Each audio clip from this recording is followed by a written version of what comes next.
Si l'interdiction de l'abaya en milieu scolaire est loin d'être le sujet le plus populaire pour les élèves des collèges et lycées de Mayotte, il n'en reste pas moins au cœur des conversations. Je ne comprends pas pourquoi c'est pas autorisé, alors que si on ne porte pas le voile et qu'on ne se voile plus ici et qu'on met juste le châle ici, on peut le porter. C'est juste une mode actuelle où les jeunes l'utilisent juste pour cacher leur forme. En quoi ça dérange personne. C'est juste un habit que chacun a le droit de porter.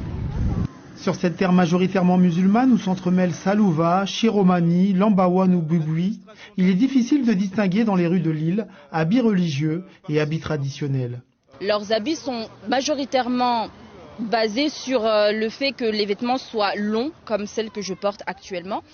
Donc l'abaya interdite, ce serait comme dire aux filles ici à Mayotte de ne pas du tout s'habiller pour aller à l'école.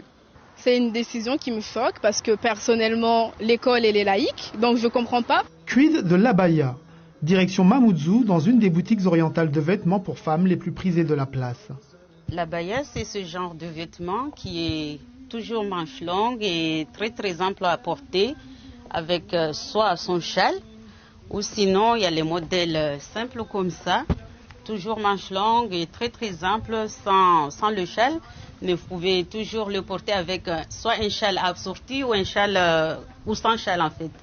Il y a aussi des modèles qui sont comme ça, beaucoup plus travaillés, mais toujours dans l'option manche longue, très long, bien brodé, bien stylé. Au Conseil cadial, cette annonce d'interdiction de l'abaya est reçue avec beaucoup de recul. 95% de la population à Mayotte est musulmane. Nous, on a notre propre mode. Abaya ou pas, ça ne change rien. Mais ce n'est pas le plus préoccupant pour nous. Il faut se pencher sur le problème des élèves qui n'arrivent pas à étudier sereinement.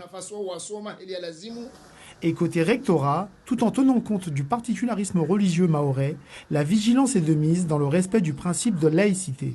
Sur Mayotte, l'abaya ne représente pas le même sens que dans l'Hexagone où, dans certains cas de figure, elle peut représenter un signe d'appartenance à un communautarisme, au prosélytisme, voire une lutte contre les valeurs de la République. Ce n'est pas du tout le cas, ni sa signification à Mayotte. La laïcité, c'est un point fort des valeurs de la République française, à savoir la liberté pour tous les citoyens français d'avoir leur propre croyance, leur propre religion, et donc ne pas forcément avoir des signes ostentatoires qui pourraient inciter les autres à avoir la même que la leur. Chacun a la liberté de choisir.